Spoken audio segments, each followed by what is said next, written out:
여러분 반갑습니다. 제가 1996년에 썼던 이 힘없는 항해 그리고 새로운 꿈이라는 이 자서전을 가지고 이 새로운 코너를 계속하고 있습니다.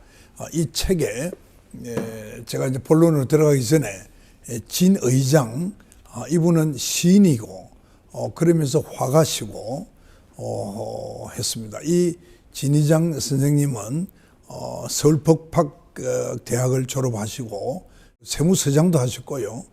고향이 이제 통영인데 이 통영의 그 시장도 하신 적이 있습니다. 그래서 이분이 제가 초선 때 축시를 보내주셨는데요.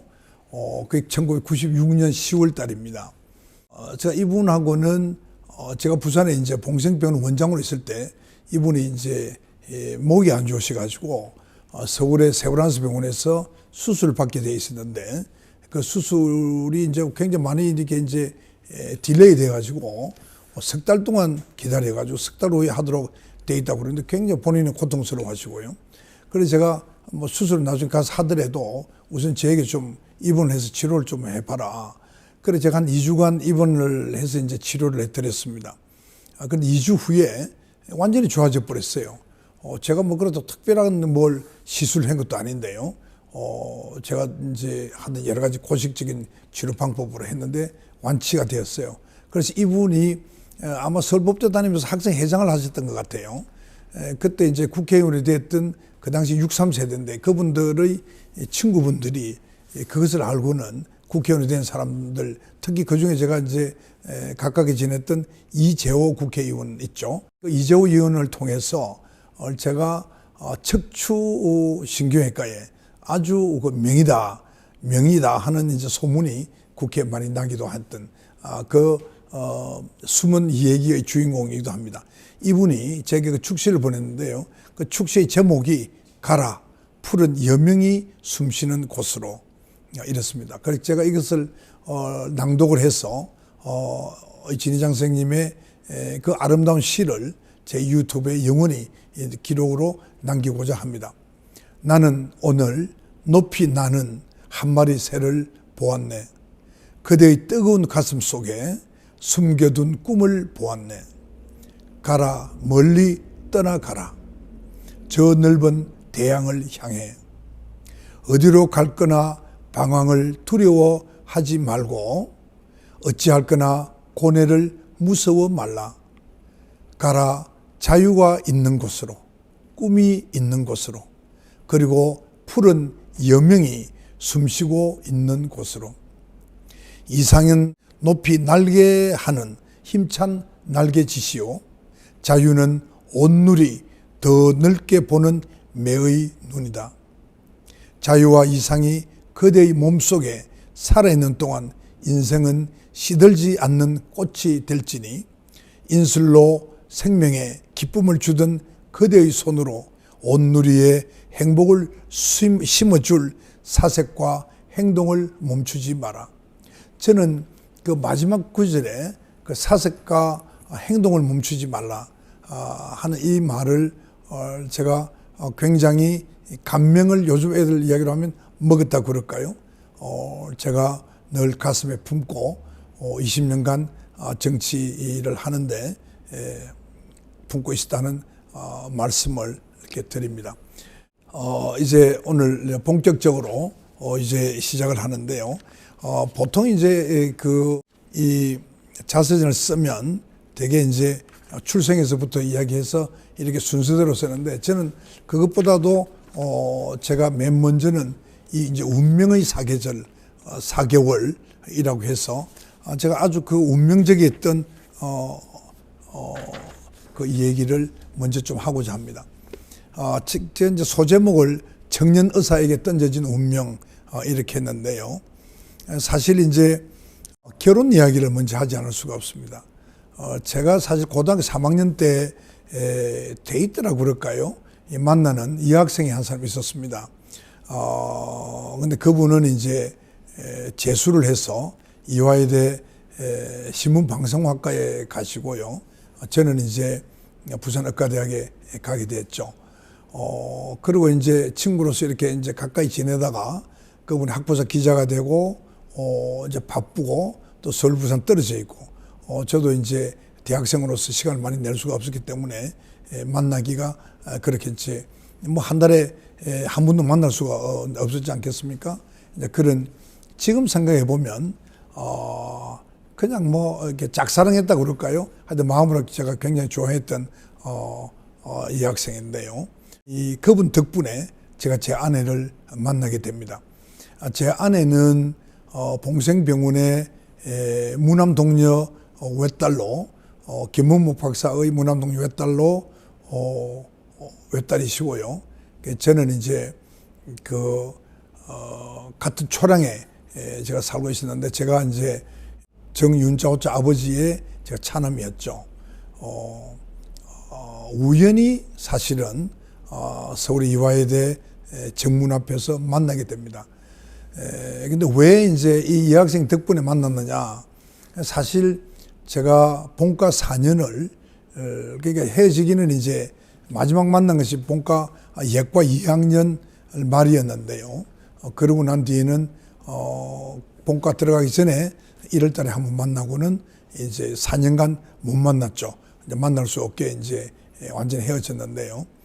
그 4년 동안에 많은 여학생들을 만나고 교제할 기회가 많았습니다만은 제가 그 여학생이 제 마음속에 있기 때문에 아무도 제 눈에 들어오질 않았어요. 그러다가 이제 4년 만에 만나게 된 것이 제 아내입니다. 그것도 이제 남들이 보면 그 당시 남가주 대학 상대 학생이었고요. 그러니까 상대라기보다는 교양학부 학생이죠. 2학년인가 그랬고요. 저는 이제 세브란스 병원에 1년차 레지던트였기 때문에 사람들이 부모가 짝을 지어준 그런 것 아닌가. 왜냐하면 이제 그 봉생병원 김문무 박사님하고 제 아버지하고는 의형제를 맺게 됩니다. 다음에 제가 어떻게 해서 이 의형제를 맺게 됐는지를 말씀해 드리겠습니다만은. 근데 사실은 그게 아니고 이화여대 정문 앞에서 우연히 만나게 된 겁니다. 그때 사실 그 전에 한 1년 전에 이제 미국에 들어가기 직전에 이제 아버지가 그 당시 이름은 김낸시인데 지금은 김남희로 개명을 했습니다만 김 박사 딸이 이제 미국에 가니까 완전 들어가니까 같이 식사를 하는데 너도 한번 오너라. 그래 제가 좀 늦었습니다만 잠깐 가서 본 적이 있죠. 그때는 지금 없어졌습니다만 해운대 극동 호텔에 1층에 중국관이 있었어요. 제가 이제 학교 공부 다 끝나고 가니까 이미 식사를 다 끝내고 그래서 제가 혼자서 짜장면 하나 먹고 제가 이제 그 따님을 좀 봤죠. 뭐 5년 차이고 그러니까 이제 어린애로 이렇게 생각이 될 정도로 차이가 그 당시에는 많았습니다. 그게 이제 유일하게 한번 본 것인데요. 그리고 이제 이화여대 앞에서 우연히 보게 됩니다. 근데 사실 이 장면은 거의 뭐 드라마에서 억지로 만들면은 가능할까? 그러면 그렇지 이제 그런 일이 있을 수 없을 정도죠. 제가 말씀을 드리면 그게 1973년 6월 어느 날인데요. 제가 세브란스 병원의 이비인후과를 그걸 이제 저희들이 마이너과라고 그러는데요. 그 이비인후과를 돌고 그때 이제 봉급을 받은 그 다음 날입니다. 그 토요일 오후인데요. 제가 이제 이비인후과는 이제 빨리 끝나니까 제가 그 친척 여동생을 만나기로 하고 이제 이화여대 앞으로 가게 된 겁니다. 근데 그 육교 위에서 지금은 이제 도로가 확장되면서 다 없어졌는데요. 그 당시에 이화여대 앞에 있던 그 육교가 있습니다. 그 육교에서 제가 이제 못 만난 지 5년 이상 된 그 이양을 육교 위에서 이제 보게 됩니다. 그냥 스쳐 지나갔죠. 그리고 서서 뒷모습을 보고 이양의 친구와 같이 이야기를 하다가 그 친구가 허리를 꼭 찌르니까 뒤를 돌아보더라고요. 왜냐하면 아마도 그 우연 학생이 그 6km 오면서 니를 쳐다보고 오더라. 뭐 이렇게 이야기했지 않겠어요? 그래서 저하고 눈이 마주쳤는데 잠깐 눈이 마주치고는 돌아서 가더라고요. 그래서 저도 이제 낙담을 하고 말 한마디 붙이지 못하고 그렇게 이제 육교를 터득 내려와가지고 이화여대 정문으로 걸어가는데 거기서 이제 우연히 만나게 된 겁니다. 그러니까 참 제가 이게 자세하게 그림을 잘 그려서 이야기를 못 하겠습니다만 아무튼 그런 어떤 인연이 있은 거예요. 그러니까 과거를 완전히 정리를 하고 새로운 이제 여인을 만나게 되는 겁니다. 근데 뭐 나이 차이가 워낙 많으니까 아버지 친구의 딸이고 하니까 그냥 동생같이 이렇게 이제 시간 날 때마다 서울에서 데이트를 하게 됐죠. 이제 그것이 이제 우리가 결혼을 하게 된 거고, 그 다음에 이제 약혼을 하게 되고, 이제 그런 스토리가 있습니다. 이제 제가 아까 말씀드린 요 약혼 이후 이야기는 다음에 또 하기로 하고요. 왜 그러면 제 아버지와 봉생병원의 김 박사가 의형제를 맺게 됐는지 이야기를 제가 좀 하겠습니다. 저는 사실 지금 생각해 보면 제 아내와의 만남은 결코 우연이 아니고 필연이라고 생각합니다. 거기다가 사실 죽음에 의해서 만나게 된 겁니다. 그 어떤 죽음이냐? 1969년에 그 당시 봉생병원은 이제 이청 일본식 양옥집이었죠. 그리고 뒤에는 이제 일정자 기와집이 있었는데요. 거기에서 이제 허리 디스크 수술을 받고 환자와 보호자가 연탄가스 중독으로 사망하는 사고가 생겼습니다.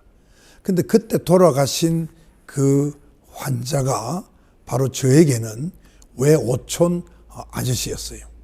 근데 사실 제 이제 그 외사촌은 다 일본에 있기 때문에 사실은 외삼촌과 같이 그렇게 가깝게 지난 분이고요.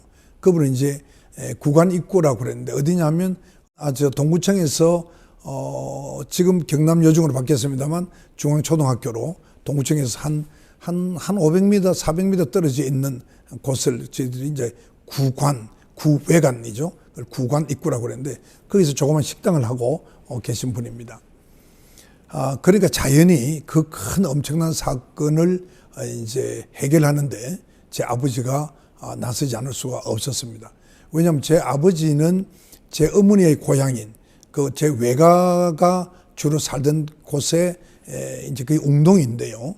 경상남도 그 당시 창원군 웅동면 소사리라는 곳입니다. 그 웅동에 웅동중학교가 있었고 그것을 제 아버지가 이제 설립하시고 거기에 초대 교장을 하신 것이거든요. 그래서 그 마을에서는 아버님이 굉장히 훌륭한 분으로 정평이 나 있었죠. 지금도 제가 고향에 가면 그 당시 있었던 우리 고향 분들은 저보고 정교장 아들이다 이렇게 이야기를 합니다. 국회의원 소리를 하지 않아요. 그런 정도로 제 아버지에 대해서 기억을 잘 하고 계십니다. 그러니까 아버님이 이제 아버님으로서 처갓집에서 일어난 일이지만 잘 해결을 해드리고 그렇게 해서 그 사건이 이제 김원무 박사로서는 정말 정고마운 그런 일이 됐죠. 그래서 김 박사가 이제 아버님에게 그렇게 말씀했다고 그럽니다. 정 원장님, 제가 평양에서 혼자서 이렇게 월남을 해서 지금 이렇게 살고 있었기 때문에 참 외로운데 제가 유복자이기 때문에 형님도 없습니다. 그래서 형님으로 모시고 싶습니다. 그래서 의형제가 됐다는 겁니다. 그런데 그 두 분은 그 전에 어떻게 하셨냐 하면 중무산 로타리 클럽의 한 회원이었던 것입니다. 이제 그렇게 된 것이고요. 그러니까 제 아내가 결국은 이제 그 후에 따지면 그 69년이었으니까 그리고 저희들이 74년에 결혼하게 되니까요. 약 한 5년 후에 제가 이제 그 김 박사의 딸과 결혼하게 되는 거죠. 그렇게 보면 우리 부부는 그 죽음은 제 외오촌 아저씨의 죽음 또 외오촌 아저씨의 사촌이었던 외칠촌 아저씨하고 이제 보호자로서 같이 돌아가셨는데 그 두 분의 죽음으로 인해서 제가 이제 이렇게 만나게 된 거죠. 그렇게 보면 우리 부부는 그런 운명을 갖고 있다 이런 말씀을 드립니다. 제가 이제 또 이제 결혼 이야기를 하면 지금도 제가 알기로는 부산에 많은 분들이 잘못 알고 있고 때로는 아마 저를 만나면 뒤로 수근거린다는 얘기도 제가 듣긴 했습니다. 그 뭐냐 하면 멀쩡하게 어머니 아버지에게서 태어난 제 아내를 추수온 딸이다 하는 소문입니다. 근데 그 소문이 상당히 꽤 많이 오래 났던 모양입니다. 그러니까 제 집사람이 그 부용동에서 태어났는데 1953년 10월 달에 태어난 거죠. 그렇게 태어났는데 태어나서 4살인가 5살 정도의 이제 자천동에 그 현재 김문묵 기념 봉생병원에 있는 그 자리로 이사를 왔는데요. 그 당시에는 이제 2층 양옥집이었겠죠. 그런데 그 집에 이제 어떤 일이 있었느냐 하면 그게 이사 가기 전에 있었던 이야기인데요. 그 당시만 해도 우리가 이제 굉장히 전쟁통에 어렵고 힘들었으니까 아기를 낳아가지고 그 애를 제대로 키우지 못하는 어머니가 계시던 모양이죠. 아마 미혼모일 가능성이 있겠죠. 그분이 그 아기를 그 자천동에 그 기아집 앞에 두고 길 건너편에 나무 밑에 서서 이렇게 보니까 그 집에 웬 어느 뚱뚱한 아주머니가 아기를 안고 들어가는 것을 봤다. 그런 거죠. 그런데 묘하게 비슷한 나이에 제 아내가 4년 후에 그 집으로 이사를 간 겁니다. 그러니까 그 여자가 생각할 때는 그 봉생 신경외과의 그 딸이 자기 딸로 생각한 거죠. 그러나 이분이 무슨 일을 했는지 모르지만 하여튼 곳곳에 그 이야기를 하고 다녔던 모양입니다. 그러니까 뭐 10년 이상 그랬겠죠. 그러니까 아주 소문이 이렇게 입으로 그래 퍼져가지고 많은 사람들이 제 아내를 주워온 딸이다. 그 제가 사실 국회의원 처음 출마했을 때 그런 얘기도 많이 들었어요. 뭐 그때만 해도 뭐 돈선거 거기다가 또 이제 뭐 흑색선전 이런 게 있잖아요. 그게 이제 제가 15대 국회 처음 출마했을 때인데 제가 선거 유세를 하는데 저 멀리에서 이제 바람을 타고 들리는 소리 중에 하나가 저 사람은 말이야 어디에 두고 온 아들이 하나 있다더라. 또 저 사람은 뭐 돈 보고 장가 갔다 하더라. 또 저 사람 마누라는 주손 딸이라 하더라. 뭐 이런 소리들이 많이 들렸어요. 그래서 제가 선거 때 이런 흑색성전이 있구나 하는 걸 제가 이제 실제 많이 겪은 거죠. 이제는 세상이 좋아져서 그런 것이 다 없어졌습니다만 그때는 제가 참 마음 충격을 많이 받았습니다. 그러니까 사실 멀쩡한 제 아내는 얼마나 더 마음의 고통이 컸겠습니까? 근데 이것이 그럼 제가 이제 어떻게 알게 됐느냐? 아까 이야기 어떻게 알게 됐느냐? 1974년 11월 2일 날 서울에 대왕코너 화재라는 게 생겼거든요. 아마 나이가 많은 분들은 기억을 하실 겁니다. 88명이 돌아가시고 140명 이상이 이제 부상을 입었던 우리나라의 대형각 호텔 화재 2년 후에 생긴 대형 빌딩 화재 사건이죠. 그게 이제 청량리 로타리의 대왕코너 화재인데요.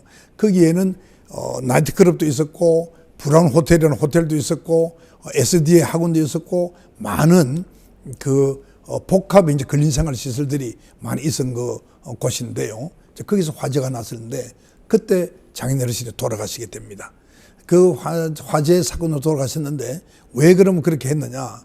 그 당시 그 김문묵 원장님은 월요일 날 아침 비행기로 올라가서 경희대학에서 그 한의과대학에서 하는 그 국제 침술 세미나, 아큐팡처 세미나죠. 그 세미나에 매주 해서 8주를 다니게 됩니다. 그래서 이제 금요일 날 오후에 내려오셔서 다시 월요일 올라가고 그것을 반복해서 하다가 마지막 날 그 이제 서티피케이션이죠. 수료증을 받는 그날 밤에 사고를 당해서 돌아가시게 되는 겁니다. 그래서 사실 이제 그 죽음이 결정적으로 제 인생도 바꿔놓는 그런 계기가 됐습니다만 그때 이제 집사람은 남가주 대학의 학생으로서 있었기 때문에 이제 올 동안 시간이 필요하지 않겠어요? 제가 이제 유일한 사위로서 제가